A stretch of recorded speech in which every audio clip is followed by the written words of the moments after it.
O dabar kviečiam į Kolumbiją. Ten šilta biški.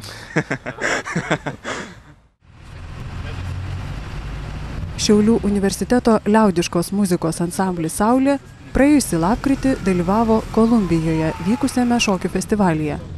Saulės vadybininkui, laikraščio Šiaulių universitetas redaktoriui Zenonui Rypinskiui, ši kelionė buvo išskirtinė. Ne tik dėl egzotiškos šalies kontrastų, bet ir dėl susitikimų su Kolumbijos lietuviais. Žurnalistas parsivežė išskirtinių interviu.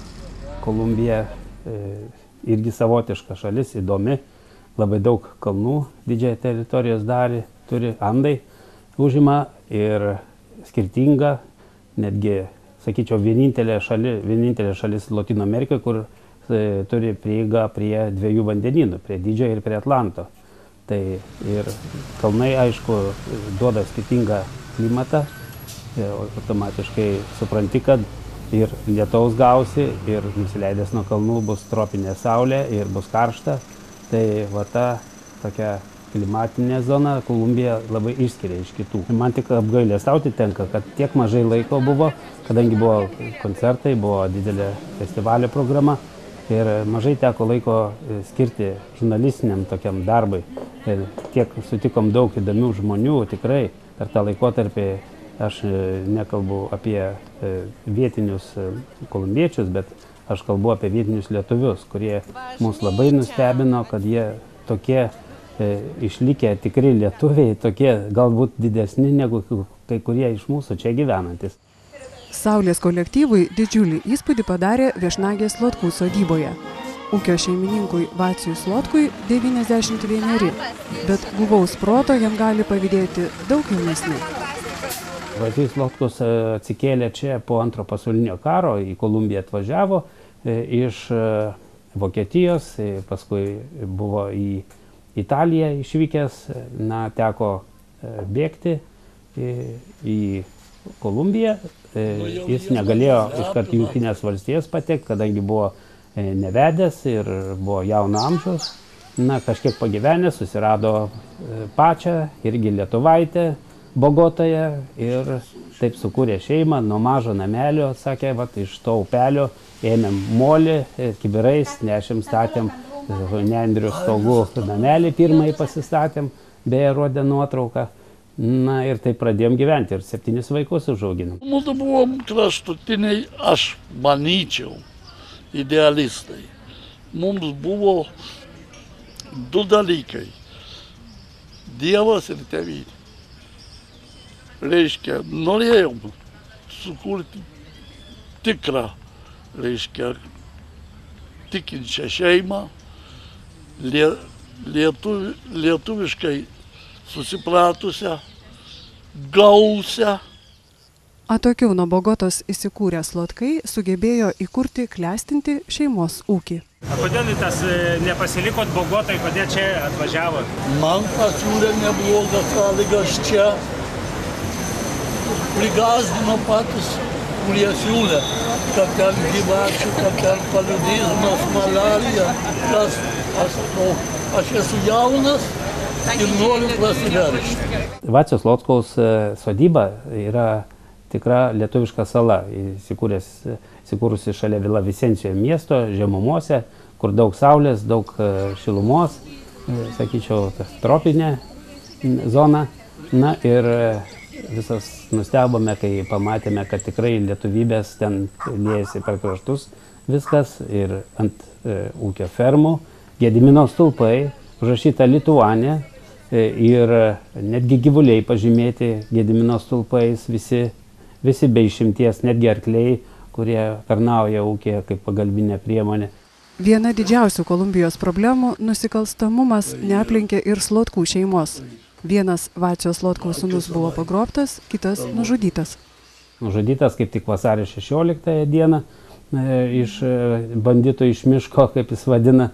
Ta istorija tokia, kad pradėjo dingti gyvuliai ūkyje ir kreipėsi policija, bet policija nieko nedarė. Dar kartą kreipėsi ir matyt po to jau buvo susidorota su juo. Važiavo, sakė, motociklu ir nušovė. Na, o tas anukas Linas Slotkus dabar grįžęs, buvo ir mokėsi šiek tiek Vilniaus universitete Lietuvoje, susirado pačią Dovilę ir parsivežė į Kolumbiją ir dabar, matyt, perims galbūt visą ūkį iš senelio, kuris jau nebegali, aišku, pats viską daryti, žinoma, ir tos tradicijos lietuviškos nenueis į užmarštį, o bus toliau puoselėjamos.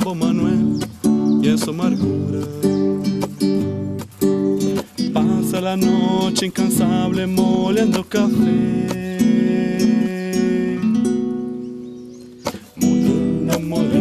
Moliendo café. Moliendo, moliendo, moliendo café. Muele que muele café. Muele que muele café. Muele que muele que muele. Muele que muele café. Moliendo café. Moliendo café. Tu savo šeimą taip pat, kuri ir tėvelio, ir senelio principų parsivežė žmoną iš Lietuvos. Taip. Kodėl ne kolumbietė? Nežinau. Šiaip tai tiesiog noriu, kad mano vaikai augtų lietuviškoj dvasioje, lietuviškoj aplinkoj, kad mokėtų lietuviškai, kad mes ir tradicijos ir viskas, žodžiu, aš noriu išlaikyti tautiškumą, noriu išlaikyti mumise tai, kas mums yra brangu. Viešėdami Slotkų sodyboje šiauliečiai susitiko ir žymųjį tautietį, buvusi Bogotos merą Antaną Mockų. Jeigu pagal temperamentą, gal toks flegmatikas, sakyčiau, truputėlį kalba iš lėto, rinkdamas žodžius, galvoja, ką sako, nėra toks spontaniškai, kad kaip kolumbiečiai išreiškia savo emocijas, ne, jis yra, tipiškas mokslininkas, sakyčiau, daugiau negu politikas. Pabuvojot ir Mockaus namuose Bogotoje. Taip. Nesvarbu, klausykitės muzikos. Mockaus namai tai kuklus, labai kuklus namas, paprastoje eilinėje Bogotos gatvėje. Žinoma, yra apsauga, saugomi politikai matyt buvę ir prie namo bet ką neįleis, aišku. O patys namučiai tai kuklus, sakyčiau, kaip ir visur yra. Kambarinė yra, kurie tvarko namų ruošą, matyt viską. Aišku, ir neapsieina be papūgos, papūgėlė turi. Toks, sakyčiau, kaip rekvizitas, netgi Kolumbijos namų ar vizitinė kortelė. Kaip tik prieš mūsų kelionę vyko rinkimai į Bogotos merus. Jisai dalyvavo, aš nežinau, berods 4. vietą laimėjo iš 6 kandidatų. Tačiau aš turbūt jis nereprezentuoja jokios partijos, eina į rinkimus vienmandatėje, turbūt apylinkėje ar kaip. O šiuo metu jis dirba mokslinį darbą, turi daug projektų įvairių, važinėja po pasaulį, su norvegais, sakė, dabar dirba mokslinius tyrimus, turi, taip kad rašo knygas ir... Skaito paskaitas? Skaito paskaitas. Kaip tik su juo ir kalbėtas apie aukštąjį mokslą, apie jaunimo gyvenimą, jam tai rūpi tos problemos. Taip, jis daug metų dirbęs Bogotoje ir universiteto rektoriumi ir puikiai jam pažįstamos visos tos problemos, situacija, jaunimo siekiai ir mokslo finansavimo aspektai ir taip toliau. Jaunieji gauna skirtingo lygio mokslą. Privačiose mokyklose 7 valandas į dieną dirba, o valdiškose gimnazijose ir mokyklose, kurios yra skirtos neturtingesniesiems, gauna tik 5 valandas į dieną. Tai mūsų universitete yra daugiau negu pusė įrašytų studentų yra privatus universitetai. Vieši universitetai yra žymiai mažesnio masto negu kitose Pietų Amerikos kraštuose. Ar daug renkasi aukštąjį mokslą? 26-27% žmonių, kurie turi tą amžių, kur galėtų būti universitete, yra universitetuose. Palyginant su kitų Pietų Amerikos kraštuose yra mažesnė dalis. Kiti kraštai yra siekia 40-45%. Su jaunaisiais didžiausia problema yra, mes vadiname, šunkelio kultūra.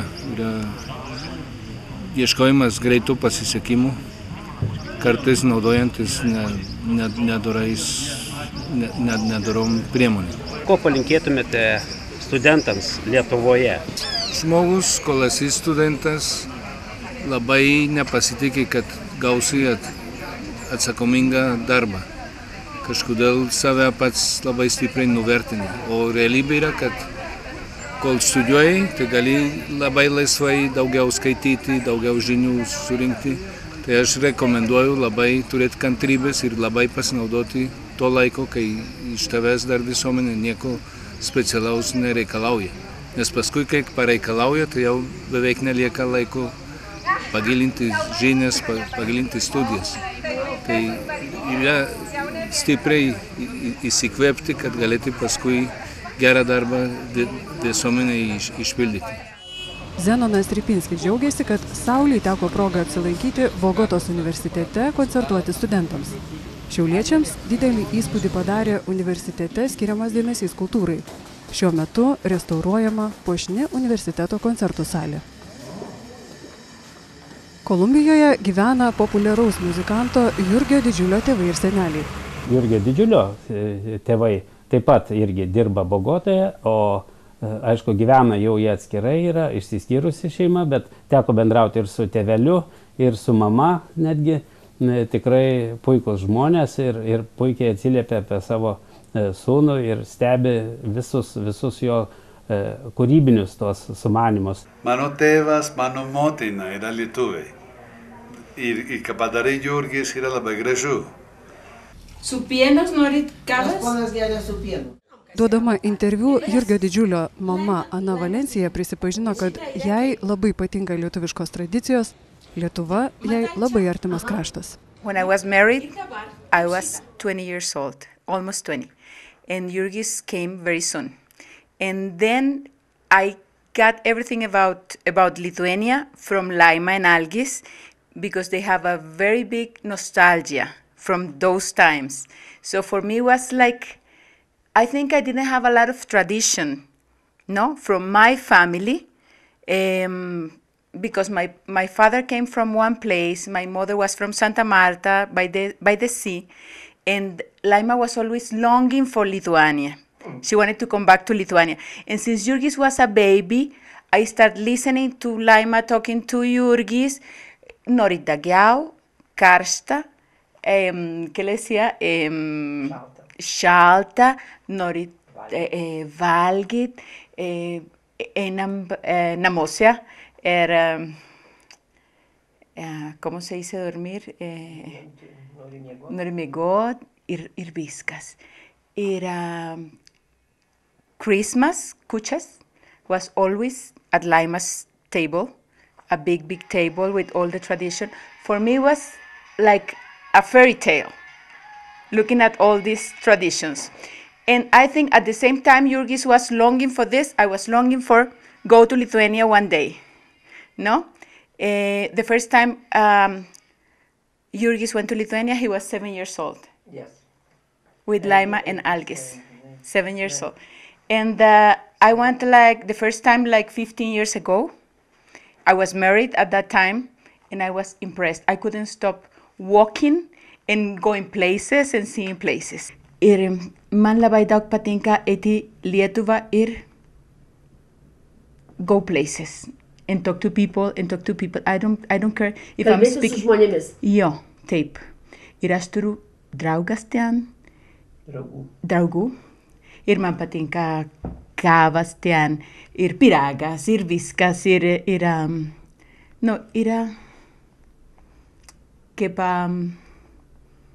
keep very deep inside me too. Lithuania is very deep inside me. So when Jurgis went, I wasn't like surprised. Laima Didžiulis seneliai ir Algis Didžiulis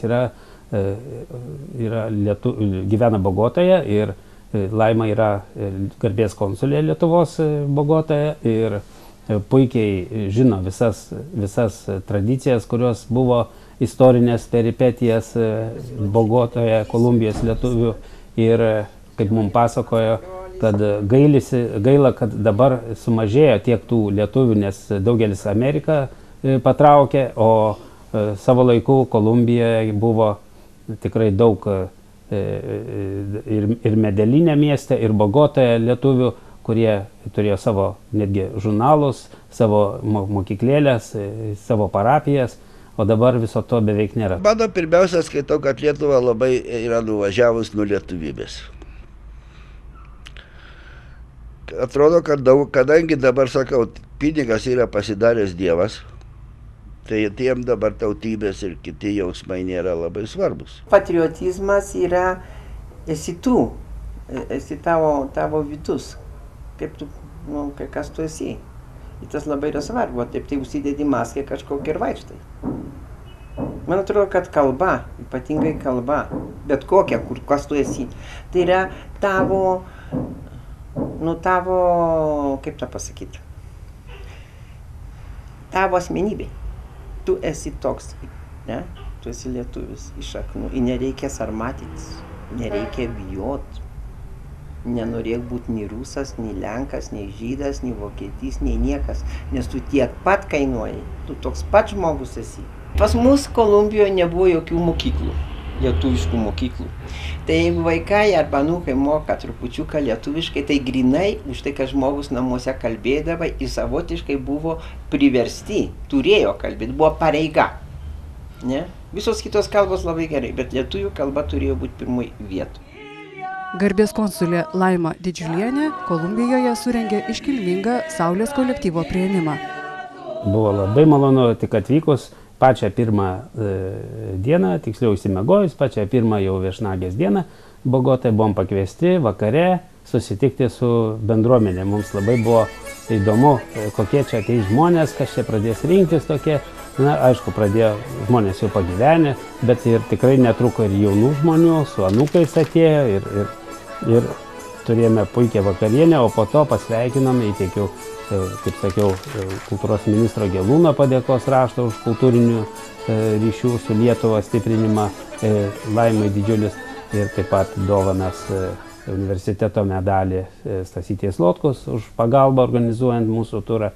Ir kaip jį nustebome, kad pasakė, kad jūs esat patys didžiausia lietuvių grupė, kuri kada nors yra buvus iš Lietuvos Kolumbijoje. Kartu su Saule į Kolumbiją važiavo muzikologė, televizijos laidų vedėja Zita Kelmickaitė. Per Lietuvos televiziją transliuojamoje jos laidoje Ryto suktinis parodyta nemažai kelionės fragmentų. Prieš išvykstant į Lietuvą muzikologė davė interviu Zenonui Ripinskiui. Kokie jums įspūdžiai? Na, pirmiausia, jauni, gražūs žmonės. Labai, jūs matėte, kad sunku vis dėlto Latino Amerikos žmonės išjudinti. O visa salė plojo į taktą, į ritmą, vadinasi, sugebėjo uždegti. Tai čia svarbiausia. Kitas dalykas, gerai sustatyta programa.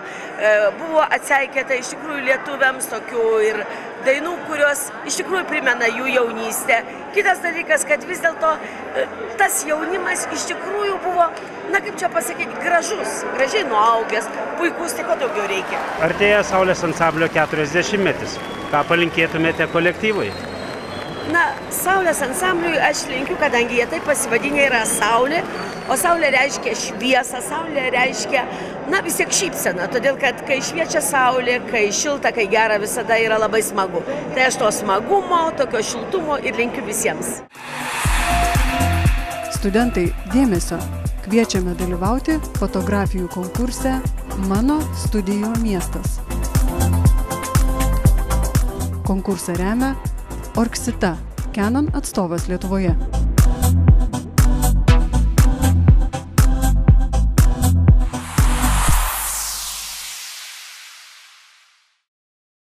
Šalta vėl, sakau. Gal užtenka, ne? Jo, visą gerą. Ačiū, kad buvot su mumis. Carmentea, cuando estés bajo la luna, recuerda quién te quiere como a ninguna. Ay, Carmentea, cuando estés bajo la luna, recuerda quién te quiere como a ninguna. En mis noches de desvelo, al gallo escucho el cantar. Recuérdalo, Carmentea, que hiciste mi alma llorar. En mis noches de desvelo, al gallo escucho el cantar. Recuérdalo, Carmentea, que hiciste mi alma llorar.